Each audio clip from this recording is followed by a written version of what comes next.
जय श्री कृष्ण, जय श्री राधे। नमस्कार दोस्तों, मैं पंडित अमित भूषण। मेरे इस YouTube चैनल श्री अक्षय ज्योतिष दर्पण में आपका बहुत बहुत स्वागत है। साथियों, आज आपके लिए मैं एक विशेष जानकारी लेकर आया हूं। जो विद्यार्थी विद्या अध्ययन कर रहे हैं उनके लिए एक बड़ा ही शुभ दिन आने वाला है। अगर इस दिन ये उपाय कर लिए जाएं तो उन्हें कभी परीक्षा में असफलता नहीं मिलेगी, यानी कि वो उत्तरोत्तर वृद्धि करते रहेंगे।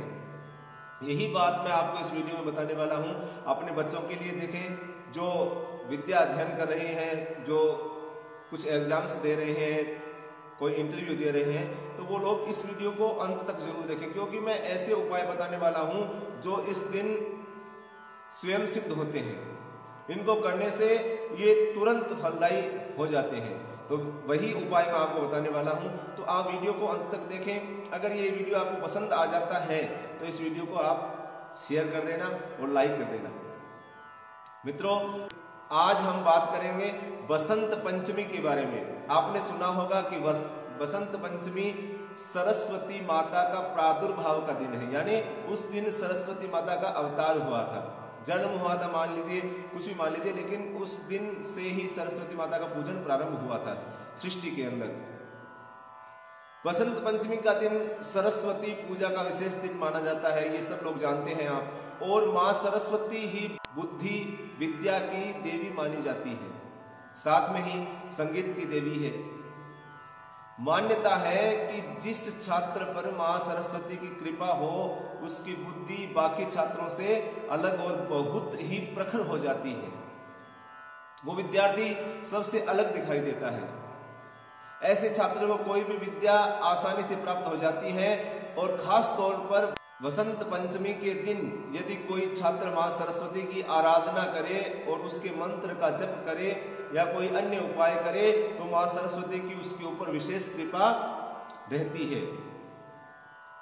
अब मैं आपको वही उपाय बताने वाला हूं। वो तो 5 उपाय मैं आपको बताऊंगा, वो तो आप जरूर करें। उसके बाद में भी मैं काफी छोटे छोटे उपाय बताऊंगा जो आप कर सकते हैं आसानी से। अपने बच्चों से करवाइए, आप स्वयं भी करें, जिससे क्या है कि अगर किसी भी तरह की शिक्षा संबंधित प्रॉब्लम है तो वो सब दूर हो जाएगी। मित्रों, बसंत पंचमी का दिन बड़ा ही सिद्ध मुहूर्त माना जाता है। आपने सुना होगा, ये स्वयं सिद्ध मुहूर्त है, क्योंकि इस दिन वसंत का आगमन होता है। वसंत ऋतु प्रारंभ होती है। वसंत के साथ ही वृक्षों के ऊपर नए पुष्प आना, फल लगना, ये तो ऋतु प्रारंभ होती है, उसका महत्व है। उसी के साथ इस समय क्या है कि गुप्त नवरात्रि चलती है और नवरात्रि का ये 5वां दिवस होता है। तो गुप्त नवरात्रि के अंदर अगर कोई भी मंत्र की सिद्धि की जाए या कोई उपाय किया जाए तो वो सिद्ध हो जाता है। इसीलिए इसका बड़ा महत्व है बसंत पंचमी का।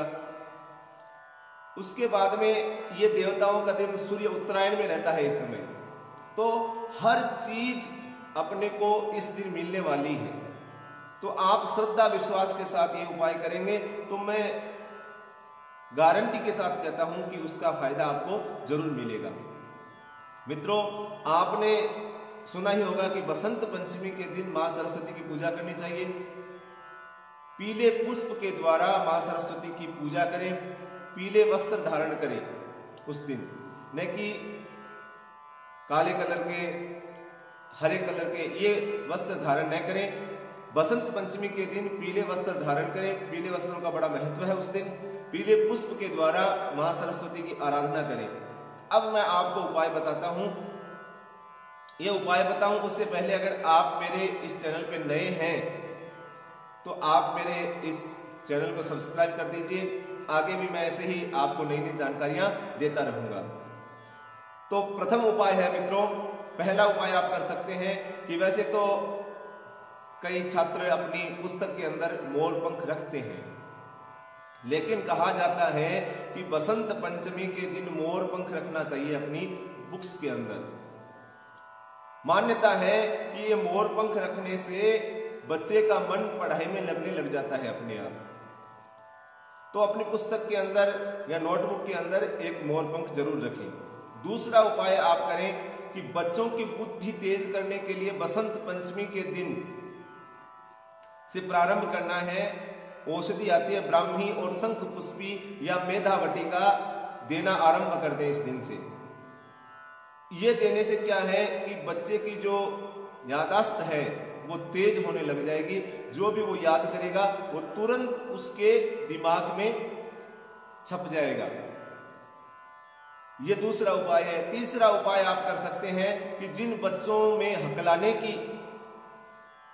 दिक्कत होती है, बोलते हुए वो हकला जाते हैं, तो उनके लिए है एक काठ की बांसुरी जो बांस की बनी हुई हो, बांस की जो बांसुरी है उसके छेद मोम से रोक दें, उसके अंदर शहद भरें और सभी छेद को मोम लगाकर रोक दें और उस बांसुरी को जमीन के अंदर गाड़ दें। ऐसा करने से बच्चों में अगर बोलने की दिक्कत आ रही है तो वो दूर हो जाएगी। बसंत पंचमी के दिन प्रातः काल उठकर बच्चों को अपनी दोनों हथेलियों को देखनी चाहिए, क्योंकि कहते हैं कि कराग्रे वसते लक्ष्मी कर मध्य सरस्वती करमूले तो गोविंद प्रभाते कर दर्शनम, यानी हथेली में मां सरस्वती का वास होता है, जिनको देखना मां सरस्वती के दर्शन करने के बराबर माना जाता है। तो इस दिन विशेष रूप से प्रातःकाल ये उपाय करें। पांचवा उपाय है दोस्तों, जिन लोगों को बोलने में दिक्कत हो उन्हें बसंत पंचमी के दिन मां सरस्वती की पूजा करने के बाद बीज मंत्र का ओम ऐं सरस्वती नमः इस मंत्र का कम से कम 108 बार जप करना चाहिए, जिससे आपकी जो बोलने की दिक्कत है, बोलते बोलते हकला जाते हैं, तो वो सब दूर हो जाएगी। मित्रों, बसंत पंचमी इस बार माघ शुक्ल पंचमी रविवार 10 फरवरी को मनाई जाएगी। इसका शुभ मुहूर्त क्या रहेगा?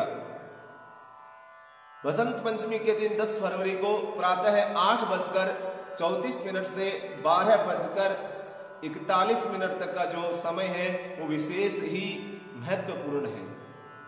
इस समय मां सरस्वती की पूजा करें, पीले वस्त्र धारण करके पीले पुष्पों के द्वारा मां सरस्वती की आराधना करें।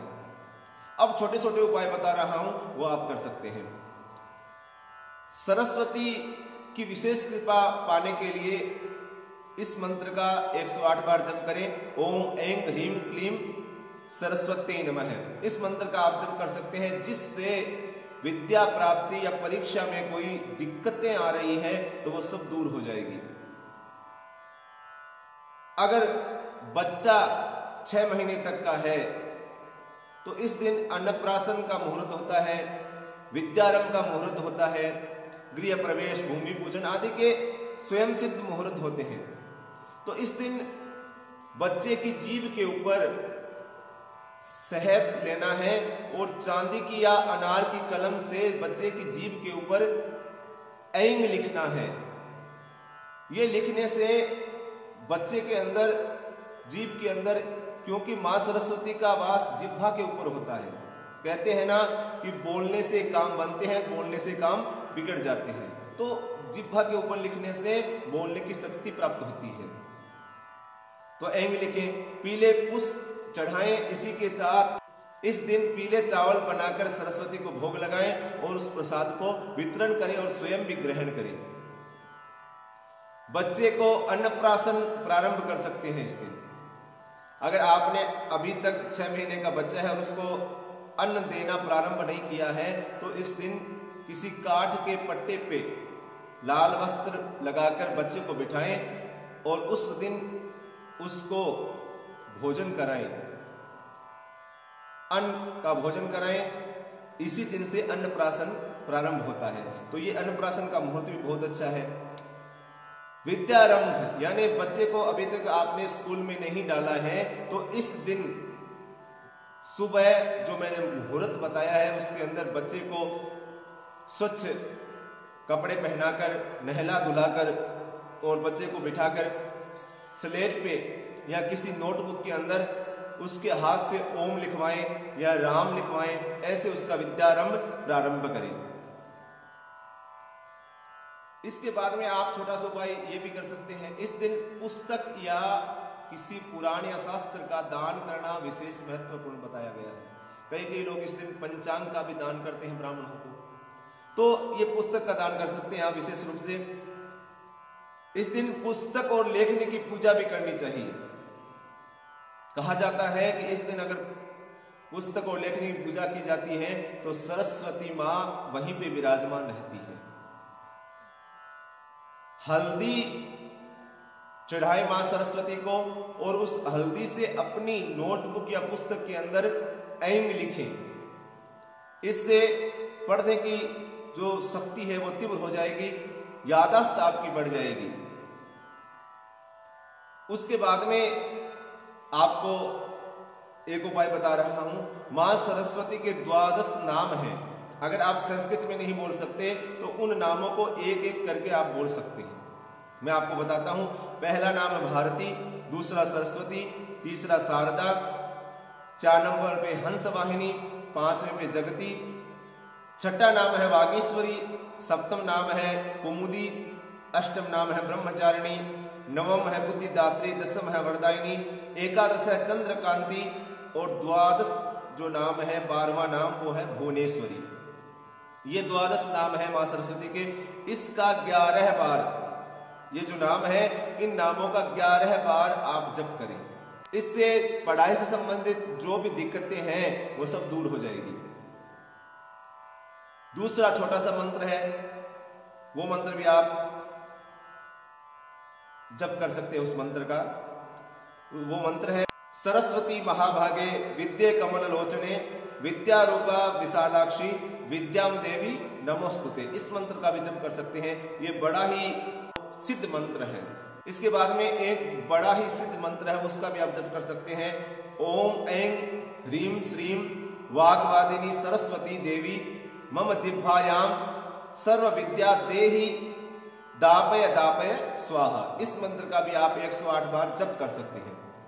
तो मित्रों, बड़ा ही शुभ दिन है, स्वयं सिद्ध मुहूर्त है। इसके अंदर अगर ये किया जाए उपाय तो बड़ा ही कारगर होता है, बड़ा ही जल्दी इसका परिणाम मिलता है अपने को। तो आप जरूर करें ये उपाय, अपने बच्चों से करवाएं, जिससे वो आगे जाकर उच्च शिक्षा प्राप्त कर सके। मैं आशा करता हूं कि ये जानकारी आपको पसंद आई होगी। अगर आई है तो आप लाइक कर देना, शेयर कर देना। अब आज्ञा दीजिए, चलता हूं, फिर मिलूंगा ऐसी ही नई जानकारी लेकर। तब तक के लिए नमस्कार। जय श्री कृष्ण, जय श्री राधे।